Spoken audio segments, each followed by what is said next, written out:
Jornalista apaixonado por questões ambientais, André Trigueiro é o convidado do Sempre um Papo desta semana. Autor de 4 livros ligados ao tema, André quer mostrar que um mundo sustentável é possível. A gente está apontando caminhos, a gente quer ser vitrine de boas soluções, de práticas, mais do que ideias. O livro e no jornalismo a nossa intenção também é essa, de boas ideias o inferno está cheio. A gente quer mostrar o que já faz a diferença, o que já funciona em favor de um mundo melhor e mais justo, um mundo sustentável.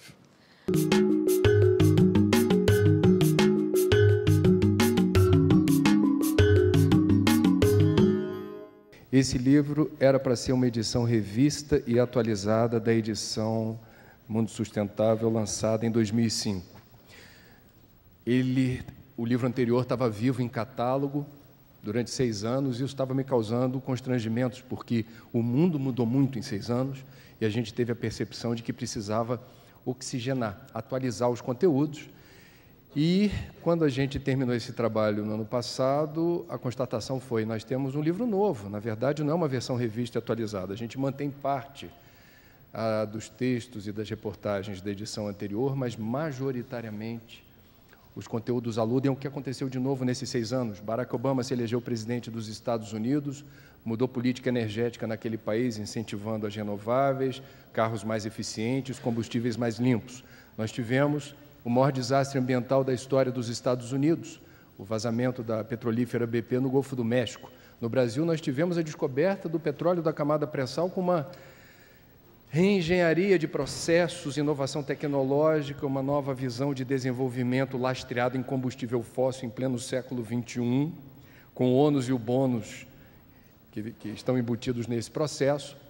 Então, é um livro novo. Somos todos contemporâneos de um desenvolvimento que vem exaurindo em velocidade assustadora e numa escala sem precedentes os recursos naturais não renováveis do planeta, com impactos sobre a qualidade de vida da população. A gente tem que separar aqui, é uma discussão semântica importante, o jornalista trabalha com palavras. Crescimento não é sinônimo de desenvolvimento. Não vale crescer rápido respirando um ar, por exemplo, que em São Paulo determina 4.000 óbitos precoces por ano na capital. Por que tosse? 4.000 óbitos precoces por ano, de complicações respiratórias agravadas por todas as toxinas e venenos presentes na fumaça do paulistano. Recentemente, eu estou falando agora, semanas atrás, uma pesquisa revelou que mais da metade dos paulistanos, se pudesse, mudaria de cidade. Por quê? É a cidade mais rica, é a cidade do maior PIB, é a cidade das maiores oportunidades. Por que mais da metade quer se mudar de lá? Que mistério é esse? O mistério é que crescimento não é sinônimo de desenvolvimento. Estão puxando um pouquinho para Sete Lagoas, né? É uma cidade que cresceu nos últimos 10 anos, praticamente sua população dobrou. Mais do que isso, né? Mais do que dobrou nos últimos 10 anos. Como é que você trataria esse assunto em uma cidade em desenvolvimento como é Sete Lagoas? Em crescimento. Em crescimento. Bom, primeiro, vamos ter o cuidado aqui de reconhecer que é bom ter empresas gerando emprego numa cidade com esse perfil. Segundo, e precisamos investigar isso a fundo, em que condições as grandes empresas estão chegando aqui e com que cronograma de investimentos que permitam, concomitantemente ao benefício econômico, reduzir os impactos inerentes aos meios de produção, sem prejudicar a qualidade de vida das pessoas. Aí é o papel das empresas. Do órgão licenciador e do poder público, compatibilizar crescimento com padrões de conforto. Se você tem praticamente a duplicação da quantidade de pessoas, dobrou a população no intervalo de aproximadamente 10 anos, a gente tem que fazer a seguinte conta, e o gestor público às vezes tem preguiça de fazer. O que isso significa do ponto de vista do saneamento básico, da produção de lixo, da mobilidade urbana? Eu estou falando de tráfego de gente nas mesmas vias. Eu estou falando da capacidade de você ter opções de lazer e de cultura. Eu estou falando da promoção das pessoas. Para que serve a economia? Para as pessoas. Para que serve as cidades?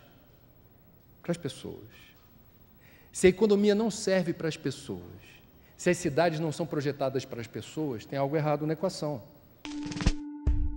Vivemos num planeta que oferece o necessário para todos. Se não conseguirmos ser felizes, talvez a culpa seja nossa. O suicídio é o autoextermínio individual. Segundo a OMS, em 90% dos casos, as pessoas não sabem disso, em 90% dos casos o suicídio é prevenível. Quando você a tempo diagnostica essa patologia de ordem mental e oferece o tratamento. O tratamento é antidepressivo, se for o caso, da depressão que é mais comum, apoio psicológico e alguma orientação para a família. A família é fundamental, para estar junto, comparecendo, ajudando. E o ecocídio também tem jeito, porque quando a maior parte da civilização sabe que consumir de forma irresponsável gera impactos medonhos, quando a gente não economiza água, não usa água na quantidade que importa, com a razão ajudando. Eu preciso tomar todo dia um banho de 20 minutos? É uma pergunta simples, para a qual muitos de nós soa antipática, mas é importante. Eu poderia estar reciclando o meu resíduo, eu poderia estar usando mais outro modal de transporte que não seja o carro. É possível isso? Então, nós podemos fazer a diferença. Se ainda assim nós não fazemos, nós somos cúmplices do ecocídio, porque o diagnóstico é claro. Sabendo usar não vai faltar, mas já está faltando. Se a gente não corrigir o rumo, há um risco mensurável, concreto, de colapso. Falência múltipla dos ecossistemas, o apagão da vida. Porque a gente, para viver, precisa de matéria-prima, solo fértil, água e energia. Onde é que tem isso? Na natureza. Se você não tem uma relação de parceria com o meio ambiente, se você usa como se faz no supermercado, vai retirando da prateleira e achando que o estoque está lá toda hora abarrotado. Então, o movimento é de retirada sistemática. A natureza se recompõe. A natureza se recompõe. Meu pai viveu bem, minha avó viveu bem, meu bisavô viveu bem, eu não vou viver bem? Vou viver, dá licença. Nossos pais, nossos avós e bisavós não se depararam com a situação de hoje. 7 bilhões de pessoas, a cada ano, mais 73 milhões de seres humanos, e as curvas de emissão de gases de estufa, de desertificação, de disponibilidade de água doce limpa, são preocupantes. Ou a gente corrige o rumo, ou quem quiser pagar para ver, vai estar colaborando para o ecocídio. Não há outro planeta, não há um plano B. Ou usamos com a inteligência o que temos, ou pereceremos.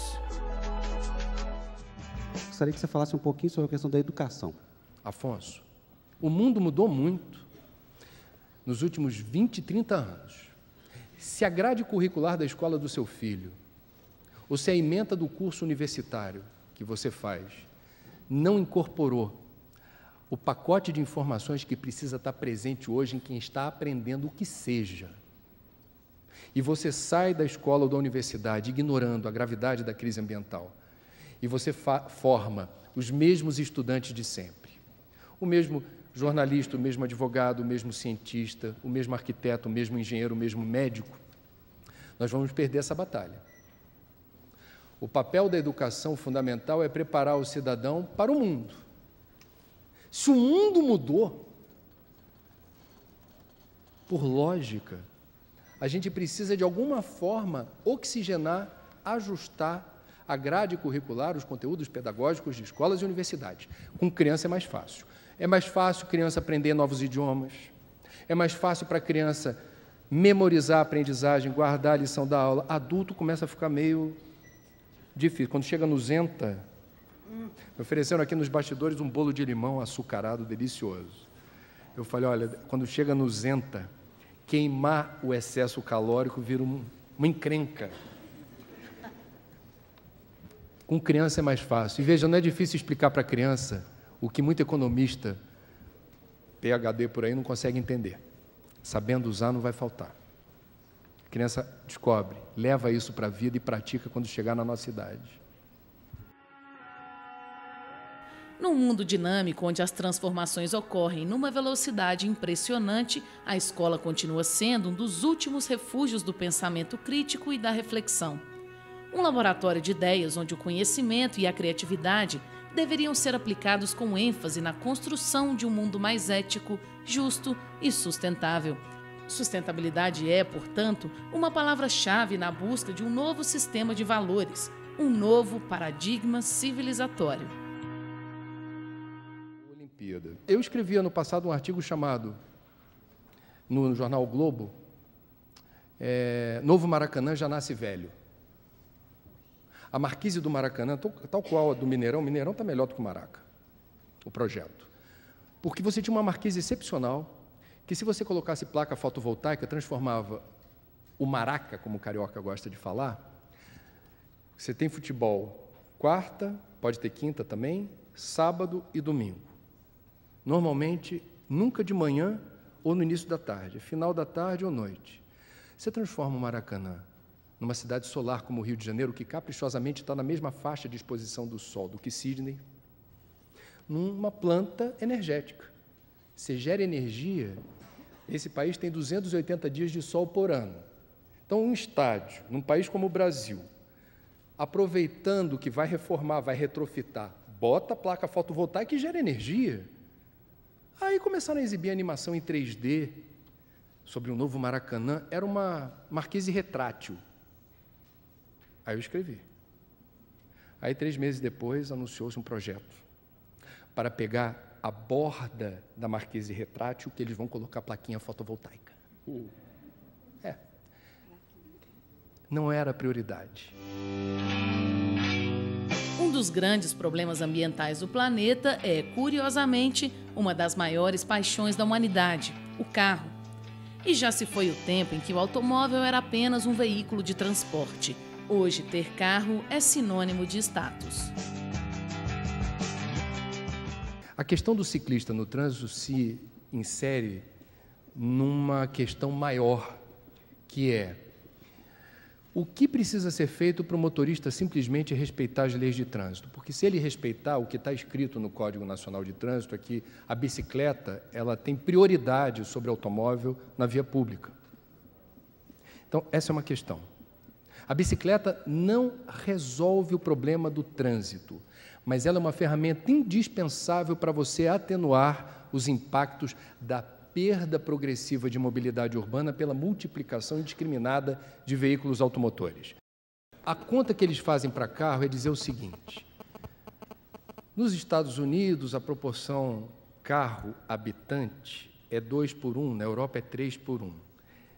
O Brasil é 5 ou 6:1. Então, a gente, para ter um padrão europeu, olha a retórica, cabem nesse país mais 30 milhões de veículos. Então, essa conta não cola. Um dado importante, e vale para o mundo, é que, na maioria absoluta dos casos, o deslocamento que a gente faz nas cidades a partir da nossa casa não ultrapassa um perímetro de 7 ou 8 quilômetros, que é um percurso perfeitamente administrável de bicicleta. Então, se você cria os meios para a pessoa se deslocar sem carro, e esses meios são seguros, bem sinalizados, bem fiscalizados, você não pensa 2 vezes, você faz a diferença. E nós temos as classes C emergente do Brasil, da África do Sul, da Índia e da China, ascendendo financeiramente, o que é bom, mas idealizando como modelo para ser feliz a ostentação de segmentos das classes A e B. É uma farra. Você compra o que você não precisa. Você se assume como consumista sem se reconhecer como predador. É por isso que na escola tem que ter uma disciplina, ou alguém ao longo do período escolar, lembrando para a garotada o que é consumo consciente. O consumo na padaria, na loja de departamento, na mega store, onde você estiver, é um ato político. O que você compra determina um efeito cascata no setor produtivo e varejista. Se compramos muito, sem nos darmos conta de que o que a gente leva para casa é pedacinho de natureza, isso vale para o sapato, para o óculos, do iPad, do iPod, do iai, o que você estiver levando para casa, tem pedacinho de natureza, tem matéria-prima, água e energia. Se você precisa consumir aquilo, e é isso que a gente pede, pense antes, pergunte-se, eu preciso? Se a resposta for sim, seja honesto, a tua consciência não tem 2 lados, tem um lado só. Preciso, leva. Precisar não precisa, mas Sabe como é que é? Está baratinho, dá para pagar em 10 vezes, é legal, ter mais um. Temos um problema, você está colecionando pedacinho de natureza no mundo que é um só e os recursos são finitos. Consumo consciente significa, eu vou levar o que eu preciso, não vou levar por levar, porque isso não traz felicidade. Zygmunt Bauman diz com muita clareza, a sociedade de consumo gera insatisfação eterna. Você nunca terá tudo o que você acha que precisa. Tem condenação maior do que essa para a sua vida? Se afirmar como consumista achando que está abafando, você é um escravo de um modelo que exaure os recursos naturais e drena a sua capacidade de ser inteligente e feliz. Você é refém de objetos, você empoderou coisas. Você acha que a felicidade é ter. Você está ferrado. Mas não é ninguém que vai te condenar, você vai descobrir isso no final da sua existência, dizendo assim, meu Deus, eu acumulei bens e posses, eu sou uma pessoa abastada, mas não sou feliz. Estamos aqui hoje semeando boas ideias, dando visibilidade a atitudes e experiências que fazem a diferença. Há soluções sustentáveis num mundo que experimenta múltiplas crises sistêmicas e interligadas. Tentei parar de comer carne 2 vezes, não consegui. O máximo que eu consegui alcançar, e me orgulho disso, é reduzir drasticamente o consumo de proteína animal.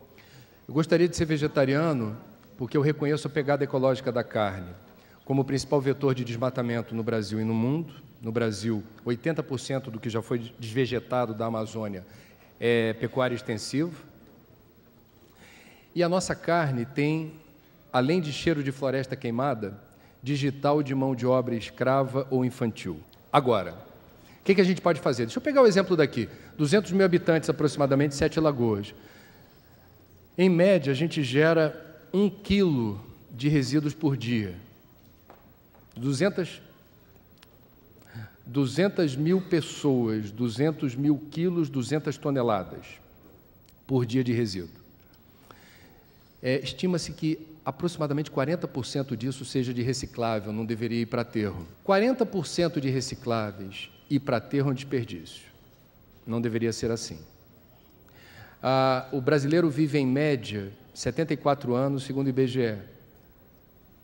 Isso vai dar quase de 35 a 40 toneladas de resíduo ao seu legado. É o que você vai deixar depois que fizer a passagem. Se você quer ir para o céu, recicla. Senão você vai para outro lugar. Mas lá, o pacote do que eu posso fazer? Você pode reciclar o lixo, você pode comprar eletroeletrônicos selo Procel letra A, você pode comprar madeira para obra ou móveis acabados, reconhecendo a origem e, de preferência, comprando móveis certificados ou, no caso de Minas Gerais, madeira de demolição. Eu preciso andar de carro no Rio de Janeiro. Meu carro é 1000 cilindradas. Flex, mas eu procurei álcool, que é mais eficiente do que o motor flex, que você só bota etanol. Só que eu não achei. Fui para etanol. Por que eu só boto etanol? E mais de um frentista, na base da amizade, chegou pertinho e falou assim, doutor, está mais caro, o senhor vai sair no prejuízo, doutor, bota os dois, bota a gasolina. Camarada, obrigado, estou registrando isso como ato de amizade e eu nem te conheço direito, bota etanol. Por quê? Primeiro, porque eu posso pagar. E aplacar a dor na consciência, sabendo que, do ponto de vista de poluente, você vai ter uma equivalência. O álcool gera gases tóxicos e também CO2, mas no ciclo do carbono, do CO2, cada nova safra de cana, cada canavial, para crescer, vai sugar da atmosfera o CO2, então, nesse ciclo do carbono, eu estou com menos culpa.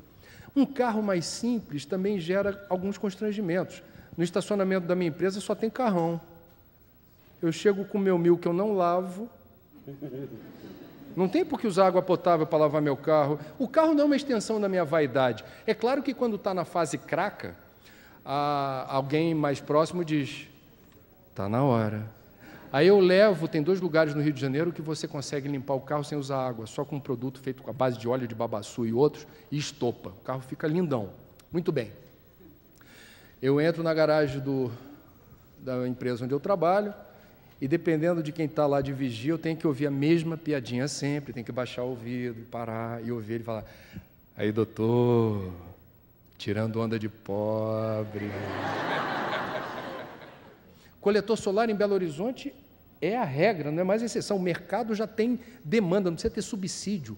O Brasil precisa aprender com Belo Horizonte a aquecer a água do banho com outra coisa que não seja chuveiro elétrico. 70% da energia desse país, aliás, 70% dos domicílios brasileiros usam chuveiro elétrico para aquecer a água do banho, num país solar. É um Rio Grande do Sul que a gente usa de energia para aquecer a água do banho com equipamento que é útil como sistema auxiliar. Pegou uma temporada de chuva, etc., aí você precisa do gás, ou precisa do boiler, ou precisa do chuveiro elétrico para dar uma aquecida. O mundo tem jeito. Se ainda não tem jeito, é porque existem pessoas ou grupos econômicos e políticos que acham que é melhor o business as usual. Faça como sempre se fez, eu sempre ganhei dinheiro assim. Ou a gente incomoda como eleitor, como consumidor, fazendo valer os nossos direitos não de cidadão, de cidadania ecológica planetária. E o perímetro aumentou, o mundo ficou pequeno, todos nós pertencemos a um imenso formigueiro e a comparação com a formiga é boa. Essa espécie desprezível, esse inseto medíocre chamado formiga existe há 100 milhões de anos nesse planeta. Superou todas as intempéries da natureza, superou todos os impactos gerados pela espécie líder, autodenominada Homo sapiens, sapiens sapiens. E ela está aí por quê? Por que ela sobreviveu? O projeto que rege o formigueiro em toda a sua hierarquia é o projeto coletivo. No software inteligente de um formigueiro, cada formiguinha em diferentes ordens hierárquicas está preocupada com a segurança, a longevidade, a saúde de todos. Ambientalista é o ecochato que fica dizendo menos automóvel, mais transporte coletivo de eficiente, barato e rápido. Menos poluição, mas está gerando emprego e renda, mas está jogando no valão aquilo, está poluindo o céu. O ecologista é tido como ecochato. Por quê? Porque ele não está olhando o umbigo. Ele se expõe. Todos os grandes missionários, avatares, todas as pessoas que a gente reconhece como importantes na história da humanidade incomodaram. Sócrates, Jesus, Martin Luther King, Gandhi, Chico Mendes, a lista é grande. Se você se diz uma pessoa de princípios espirituais, seja qual for a tradição, se você se diz identificado com a causa ambiental, por favor, incomode.